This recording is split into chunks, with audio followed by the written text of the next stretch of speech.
Hey guys, welcome back. In today's video, I wanted to share a pretty fun story with you guys and what turned out to be a very memorable hunt for me. This past Saturday, October 8th, my family and I were at a playground when my son randomly asked me if we could go hunting that evening to go shoot a deer. And this was pretty cool for me because it was my son who was asking me to go hunting and not the other way around. I was not planning on going hunting Saturday evening, but because my son had said that he wanted to go out, I obviously did not tell him no. We hurried home, suited up, and we headed out to the stand.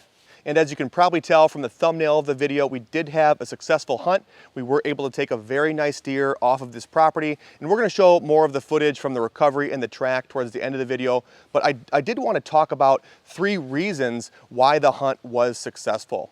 I know a lot of you guys tune in to see a lot of the habitat improvements that we work on our properties, along with some of the hunting strategies that we use. So I did want to take the time to talk about the 3 reasons that potentially made this hunt a successful one. So hopefully you guys can take that information and apply it to your land and your hunting strategy this season. The first thing that we did to increase our chances of having a successful hunt started all the way back in May. We took possession of this property in late April, and so I think in early May, throughout May, we made a lot of deer trails on this property. Whether that was complementing existing trails or making new trails, we carved out a lot of deer trails on this property to try to influence the way the deer moved through this property. When we made these trails back in May, we simply were trying to give the deer a nice, easy way to get from point A to point B, whether that's from an existing bedding area or a future bedding area to an existing food plot or a future food plot, or we're simply trying to give these deer a nice, easy way to move along a certain edge that we know that they want to travel along. And at the same time, we're trying to move this trail within shooting range of our stand locations. Also along these trails, and again within shooting range of our stands, we created several mock scrapes and buried a few water holes. Placing those mock scrapes and burying those water holes along the trail system really helps condition the deer to use those trails. Over time, those areas become social hotspots and part of the deer's daily routine. And the reason that I'm bringing up those improvements in particular is because the deer that we shot came in on the trail that we made and worked the mock scrape that we put in May just before we shot them. The second thing that we did that I think really increased our chances of having a successful hunt that night is we let our property sit for just over a month. The last time the family was on the property was just around Labor Day when we were spreading our cereal rye on our food plots. After that, we stopped using our property like we were during the spring and the summer.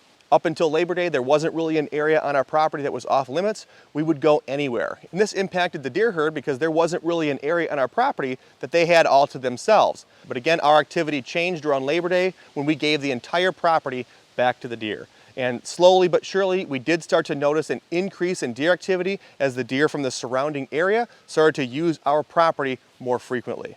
Deer can sense hunting pressure, and deer can sense the absence of hunting pressure. So as the surrounding properties were hunted fairly heavily the first week of the season, this property was not hunted at all. And in fact, the very first hunt that took place on this property was that hunt with my son.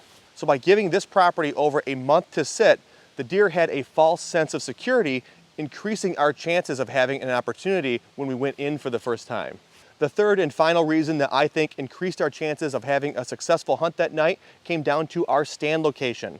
We were going out for an evening sit, so we wanted to make sure that our stand location was somewhere near a food source. We've got a couple of food plots on the property right now, and we have several stand locations that kind of surround those food plots. So we had a couple different stand locations to pick from.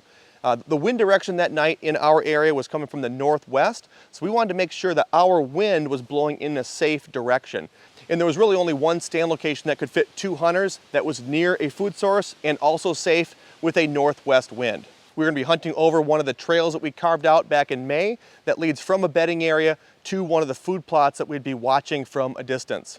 But with how the stand location was set up, there was practically a 0% chance that any deer on the trail that we were hunting or the food plot were going to wind us. All of our scent was blowing over our pond and back towards our house.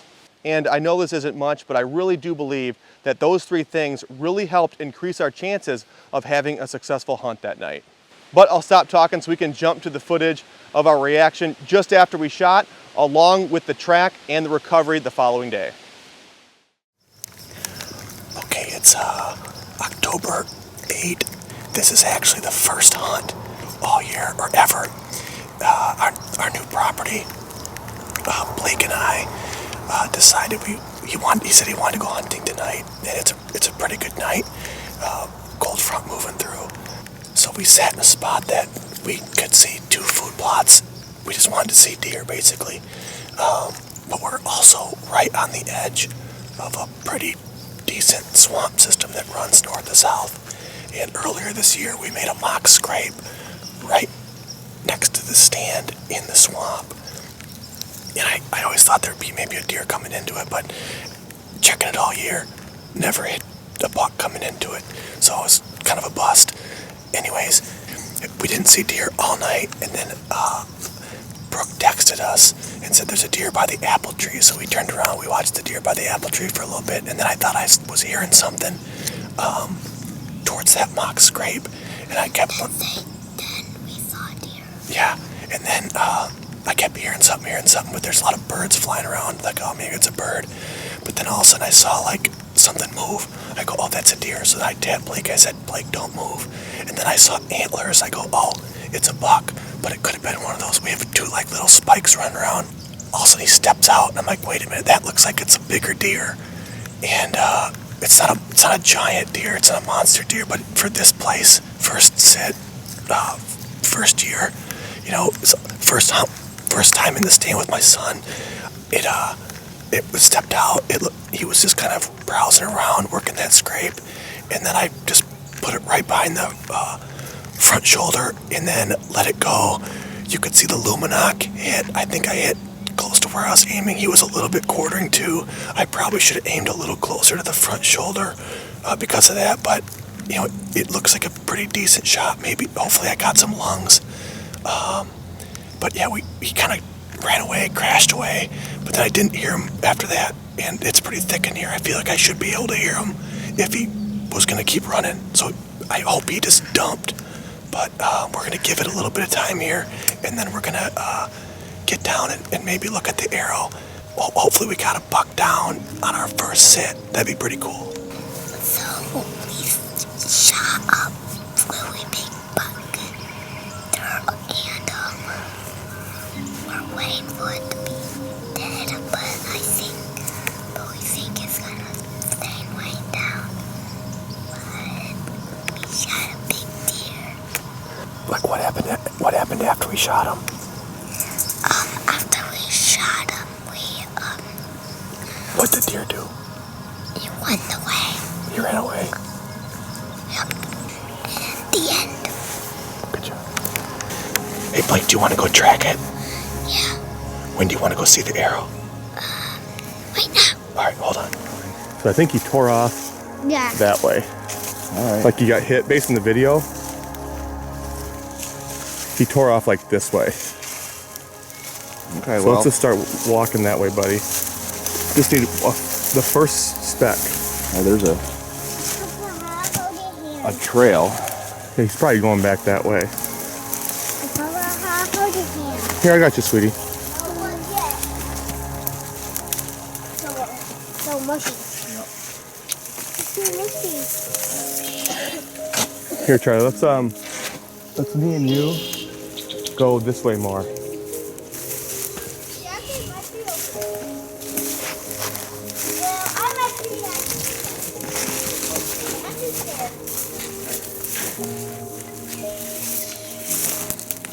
Uh-oh.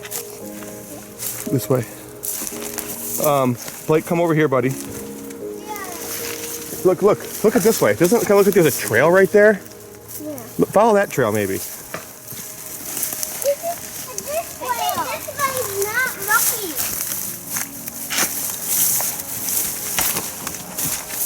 Right there. What? For real? You found him? He's over here in the bushes.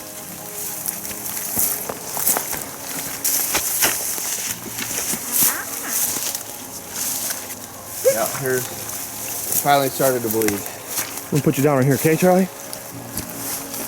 That's a nice one. Yeah, I told you shot him at the bottom of the deer. Oh, the tummy right there? Yeah. Let me get in there and check him out a little better. How much bucks is him? He's an 8-point buck, buddy.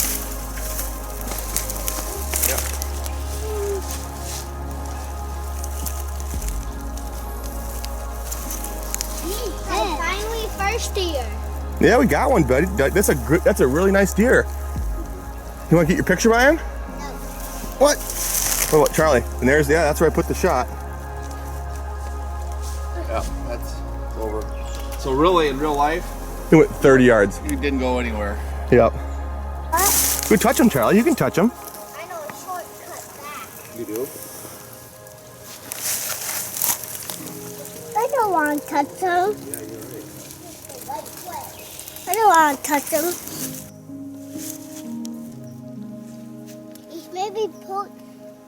He maybe bite you.